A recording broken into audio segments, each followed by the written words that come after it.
Bismillahirrahmanirrahim. Assalamualaikum warahmatullahi wabarakatuh. Salam sejahtera bagi kita sekalian. Alhamdulillah, alladzi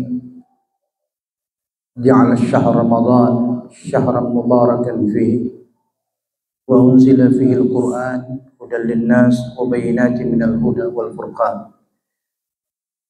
Asyhadu an la ilaha illallah wahdahu wa asyhadu anna Muhammadan abduhu wa rasuluhu wa la nabiyya ba'dah.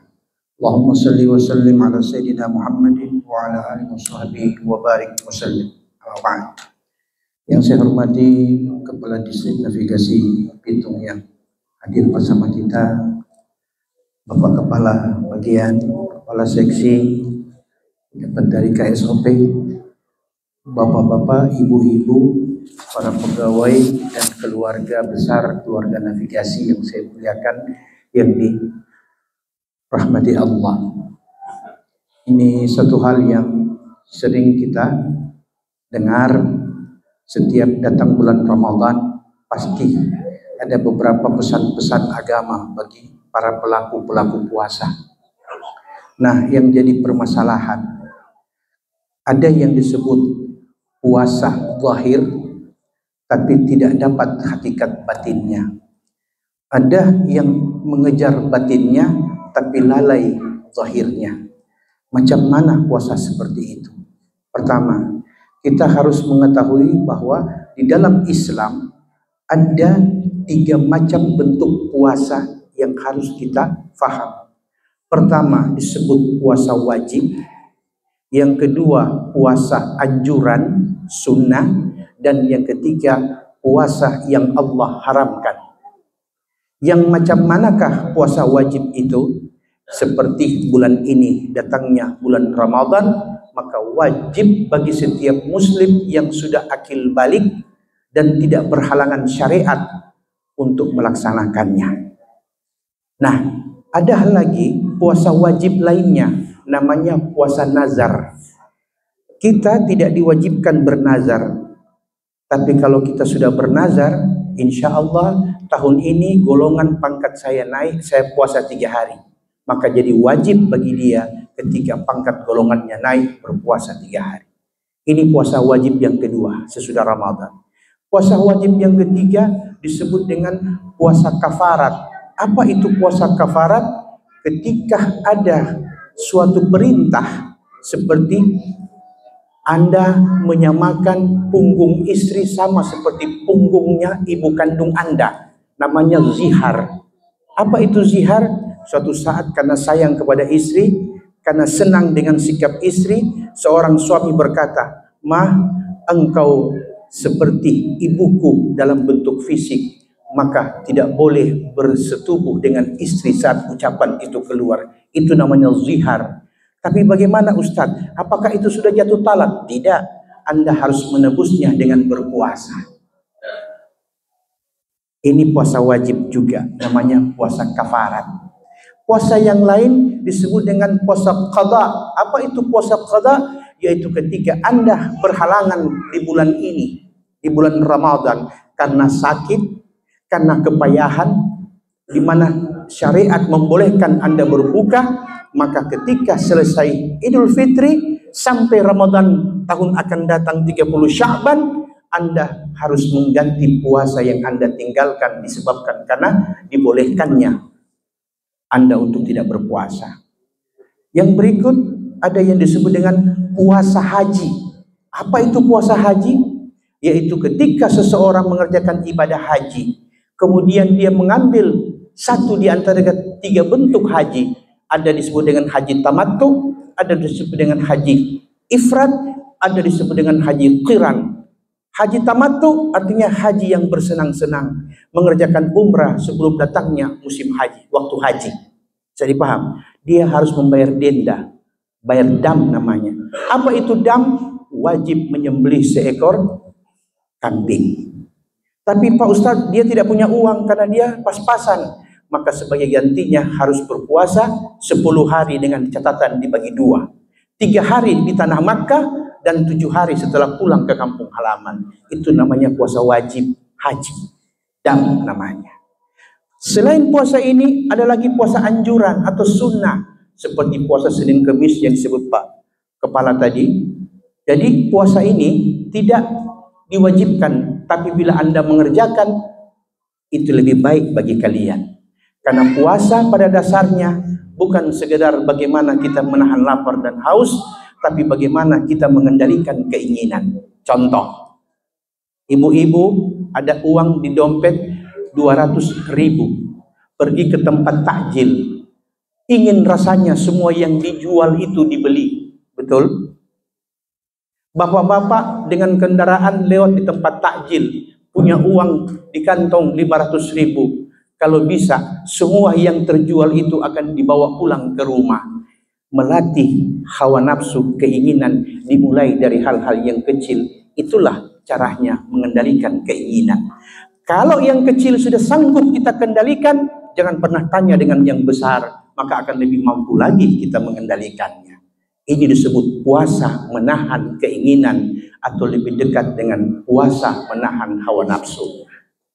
Tapi ada juga yang disebut dengan puasa zahir. Apa itu puasa zahir? Anda tidak makan dan minum di waktu tertentu sampai pada waktu tertentu. Yang jadi persoalan ketika puasa berlanjut. Apa itu? Ustadz, saya kan ini sudah usia 60, tapi ada keinginan melihat istri untuk menciumnya di siang hari. Bolehkah? Kata Umar bin Khattab, boleh. Tapi ada orang yang baru kawin juga melihat, wah ini bisa yang tua, tentu saya juga bisa. Maka apa katanya kepada Sayyidina Umar? Ya Amirul Mukminin, saya juga ingin kalau Ramadan sekedar mencium istri. Boleh? Kata Amirul Mukminin, tidak boleh. Loh, kenapa tidak boleh? Sedangkan dia orang tua bisa, saya orang muda tidak bisa. Kata Sayyidina Umar, beda baterai.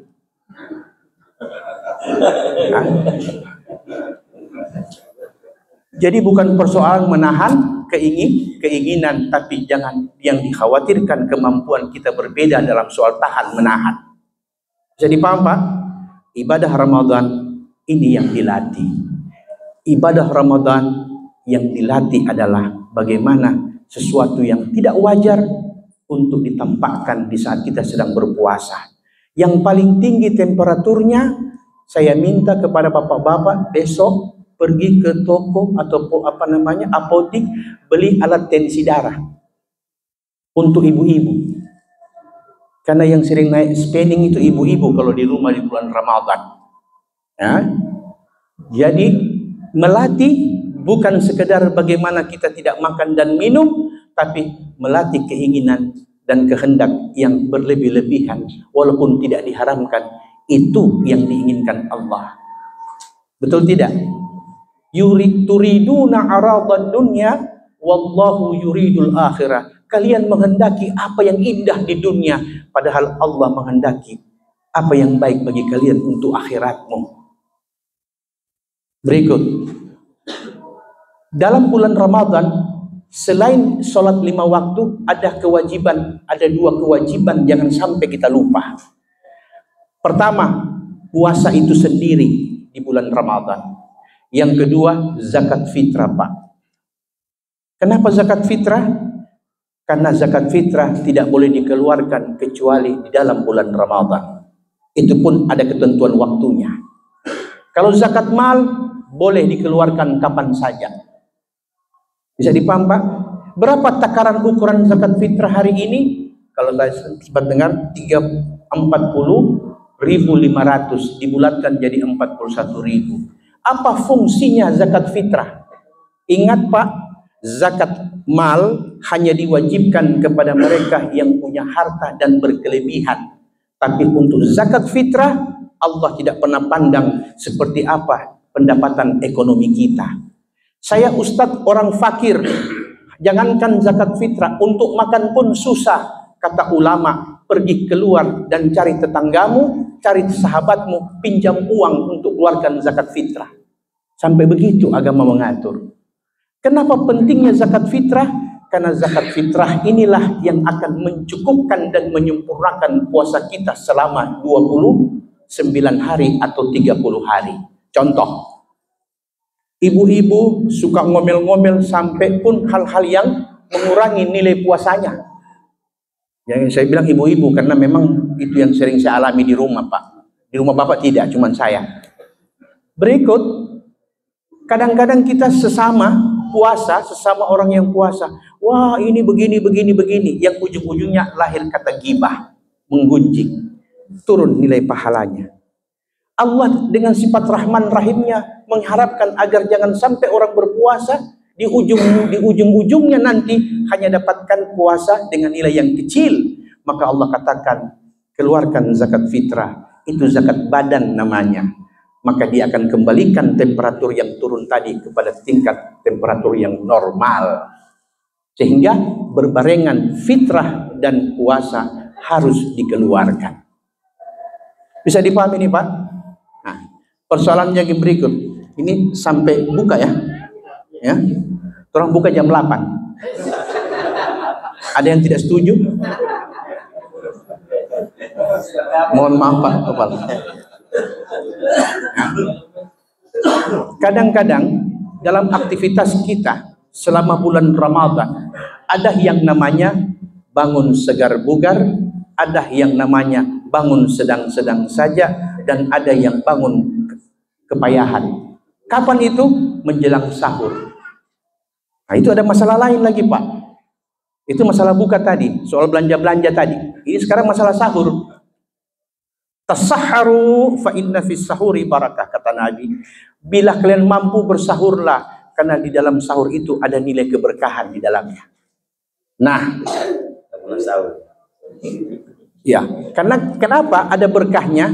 Karena orang yang sahur pasti terjaga staminanya. Orang yang tidak sahur atau jarang sahur biasanya di pertengahan sudah punya niat lain. Nah, Ustadz, saya bangun di penghujung awal subuh, tapi belum subuh Ustadz. Katanya itu antara sahur, akhir sahur dengan awal subuh ada satu waktu disebut dengan imsak. Waktu imsak. Di dalam syariat Islam tidak ada imsak, Pak. Imsak itu dibuat oleh ulama supaya umat berwaspada dan berhati-hatilah. Jangan sedang makan tiba-tiba Allahu Akbar, Allahu Akbar. Saya paham ini.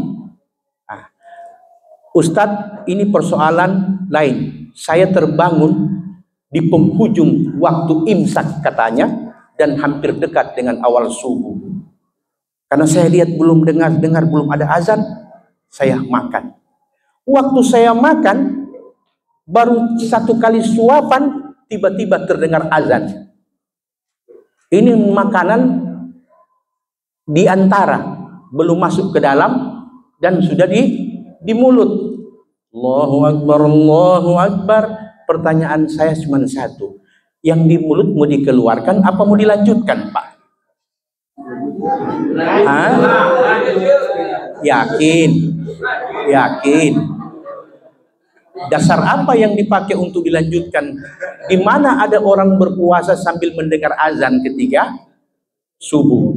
Ya? Mari kita cari yang aman. Aman buat Bapak, aman buat saya. Apa itu? Apa yang disabdakan oleh baginda Nabi kita Muhammad sallallahu alaihi wasallam. Beliau mengatakan, dengar baik-baik ya, bagi yang bermasalah sahur ini. Idza sami'a ahadukumun nida'ah wal ina ala yadi falam yadha hajat hatta yaqdi hajatahu minhu. Bila salah seorang di antara kamu mendengar azan subuh dikumandangkan, sedangkan di tangannya masih ada makanan, jangan letakkan makanan itu sebelum dia habiskan hajatnya. Yang di tangan bukan yang di meja. Paham? Yang di mana, Pak? Yang di tangan. Karena kalau yang di tangan itu yang dibenarkan untuk dihabiskan. Tapi begini masalahnya Ustadz, ada masalah kedua. Apa itu? Ini kan baru nasi yang masuk, air. Iya Pak, namanya paket. Jadi kalau makan, kita berpuasa itu kan menahan makan dan minum. Jadi silakan Bapak habiskan nasinya yang di piring, yang di tangan, dan minumlah apa yang di gelas, bukan yang diceret. Paham Pak? Jadi itu juga bagian daripada melatih keinginan, sehingga apa yang kadang-kadang tidak berimbang menjadi berimbang karena terlatih selama bulan Ramadan. 30 hari itu waktu yang cukup untuk latihan Pak. Kadang-kadang kan kita begini, saya kasih contoh Pak. Tenang, masih ada 2 jam. Saya kasih contoh Pak ya. Mana yang Bapak dahulukan? Ke kantor naik mikro, oke, ini yang belum punya kendaraan. Ke kantor naik mikro, anak mendaftar kuliah, mana yang Bapak dahulukan? Panjar motor atau bayar kuliah anak yang baru masuk? Dua-dua penting. Pilih yang mana Pak? Pilih yang mana? Pilih jangka panjang. Skala prioritas dan prioritas. Di bulan Ramadan itu dilatih Pak. Saya punya anak, lanjutan regenerasi keluarga saya dan diri saya. Masa depan anak saya jauh lebih penting daripada sekedar saya menahan diri hanya naik mikro dari rumah ke kantor. Berarti skala prioritas. Begitu juga ketika kita pergi tempat takjil, onde-onde, biapong, cucuru, panada, apalagi, pilih saja yang Bapak ingin mau makan. Karena nanti kalau semua diborong juga, waktu berbuka paling tinggi cuma 2 macam yang dimakan. Betul tidak? Jadi dengan berpuasa kita melatih ini dari hal-hal yang kecil. Maka insya Allah ketika gaji kita tidak cukup akan menjadi cukup karena kita pandai memanagenya dengan berawal dari melatih keinginan, bukan sekedar menahan lapar dan haus. Yang terakhir, zakat. Ini saya sampaikan di mana-mana setiap bukber. Kenapa ada zakat mal, zakat harta? Sebelum saya jelaskan sedikit tentang zakat harta, buka Quran surah At-Taubah ayat 34. Quran surah At-Taubah ayat 34 dan Quran surah At-Taubah ayat 103. Kita mulai 34 dulu. Apa kata Allah?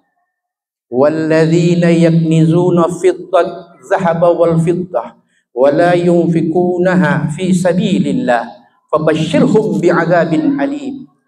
Orang-orang yang mempunyai emas dan perak, maksudnya harta, kelebihan. Bagi mereka, orang-orang kata Allah yang punya simpanan emas dan perak, kemudian dia tidak menafkahkannya di jalan Allah, artinya mengeluarkan zakat, fabashshirhum, beri kabar gembira kepada mereka, kata Allah, bi'adzabin alim. Mereka akan berurusan dengan siksa Allah yang ada awal, tidak ada akhir. At-Taubah ayat 34. Itu ancaman dulu, baru perintah. Nah, ini perintah. Quran surah At-Taubah ayat 103. Apa kata Allah? Allah mengatakan, khudh min amwalihim sadaqatan tutahhiruhum wa tuzakkihim biha wa shalli alaihim inna salataka sakanun lahum wallahu sami'un alim. Artinya, ambil, paksa, ancam bagi mereka yang punya kelebihan untuk dikeluarkan hartanya. Allah tidak bilang minta, tidak. Kata khud, ambil dengan paksa. Kalau mereka tidak mau keluarkan. Dan saya jelaskan dia punya hikmah, kenapa harus pakai paksa-paksa. Sudah kode ini. Tenang, kita masih ada perjanjian. Nah, ambil dari harta mereka. Karena bila mereka memberi apa yang menjadi kewajibannya, maka diri mereka akan Allah sucikan, harta mereka akan Allah bersihkan dan amankan. Tapi engkau orang yang menerima zakat, berarti mustahik. Tadi Allah bilang kepada muzakki yang wajib zakat. Di ayat yang sama Allah bilang, dan kalian yang menerima zakat wahai fakir dan miskin, fassalli alaihim, doakan mereka yang keluarkan zakat. Kenapa? Allah jamin, inna salataka sakanun lahum, karena doamu, oke, wahai fakir, akan mendatangkan ketenangan dan keamanan bagi mereka yang mengeluarkan zakat. Itu kata Allah. Wallahu samiul alim. Karena Allah Maha mendengar doa orang yang berdoa, dan Allah Maha tahu siapa yang keluarkan dan siapa yang tidak keluarkan. Bisa dipaham? Saya kasih ilustrasi akhir. Yang tidak keluarkan zakat dan yang keluarkan. Pilih mana? 50 juta ya, dalam satu tahun dapat 50 juta, atau selama 1 tahun sehat-sehat. Pilih mana? 50 juta Pak. Saya tambah 100 juta. Pilih mana? 1 tahun sehat-sehat atau 100 juta? Saya tambah 250 juta. Yakin? Yakin? Baik. Sekarang 250 juta selama 1 tahun, tapi bolak-balik masuk rumah sakit. Pilih yang mana Pak? Yang 250 apa sehat-sehat? Iya. Kadang-kadang manusia suka memilih, namun kadang-kadang hawa nafsu menutupi apa yang sebenarnya bermanfaat daripada sekedar mengikuti keinginan. Berpuasa, ini yang kita kendalikan. Ridho Allah ada di dalamnya. Kebahagiaan Allah ada di antaranya. Sehingga orang yang berpuasa dengan cara seperti tadi disebutkan, apa kata Nabi? Nabi mengatakan, perhatikan. Inna lis-shaim, sesungguhnya bagi orang yang berpuasa dengan cara yang benar, inda fitri, ketika dia menjelang berbuka puasa, la da'watan ma turad, dia Allah beri satu doa yang tidak akan Allah tolak ketika dia meminta saat mau berbuka seperti sekarang ini. Jangan dulu, sebentar, tunggu DP waktu. Kemudian Pak, sebaiknya ketika kita berdoa, ini yang kadang-kadang kita kurang paham soal cara berdoa. Berdoa itu mesti, karena itu kebutuhan kita kepada Sang Pencipta. Jangan bosan-bosan mengulangi doa yang sama. Orang ini kan suka variasi doa, ya. Habis minta rezeki, minta ini, sering berganti doa. Padahal kata ulama, ulangi doa yang sama berulang-ulang kali. Karena doa yang sama yang diulang berulang-ulang kali, bagaikan Anda sedang mengayuh sepeda. Mengapa mengayuh sepeda? Saya kasih contoh. Ini kalau orang naik sepeda Pak, pasti ayuannya jadi sama kan? Depan, belakang, depan, belakang, depan, belakang. Tapi yakinlah, setiap ayuan mengantarkan Anda di tempat tujuan. Dengan apa? Putaran yang sama. Doa yang diulang-ulang, suatu saat Anda akan lihat dijawab oleh Allah Subhanahu wa Ta'ala. Ada hadisnya. Nabi mengatakan apa? Ibnu Mas'ud mengatakan, kana Nabi sallallahu alaihi wasallam yu'jibuha ayyadu'a salasan wa yastaghfira laha salasan. Sesungguhnya kata Ibnu Mas'ud, Nabi itu kalau berdoa itu selalu dia mengulang-ulangnya sampai 3 kali. Dan bila Nabi beristighfar, Nabi suka mengulang-ulangnya hingga 3 kali pula. Kenapa diulang-ulang? Seperti saya katakan tadi, sama seperti orang yang mengayuh sepeda. Saya dipaham? Jadi pertemukan 2 hadis Nabi ini di saat sekarang. Yaitu apa? Makbulnya doa orang yang berpuasa, dan doa itu diulang-ulang. Makanya kalau di masjid, di tempat begini, sering kita menyebut dengan asyhadu an la ilaha illallah astaghfirullah. Berapa kali? Nah, baru apa lagi? Allahumma innaka afun tuhibbul. Berapa kali? 3 kali. Kenapa? Karena ulama katakan, ucapkan itu berulang kali. Karena menjelang buka dan di saat dia berbuka, doanya tidak ditolak oleh Allah. Walis-shaim farhatan, kata Nabi, bagi orang yang berpuasa ada 2 kebahagiaan. Yang pertama, saat ia berbuka, doanya tidak ditolak oleh Allah. Dan yang kedua, bila benar puasanya, suatu saat ketika ia kembali ke hadapan Allah, ia dalam keadaan husnul khatimah. Barangkali Pak, sudah cukup untuk menutup. Barangkali pengantar, ya. InsyaAllah yang singkat-singkat begini, biar sedikit yang penting mengerti daripada banyaknya mengerti. Wallahu musta'an. Assalamualaikum warahmatullahi wabarakatuh.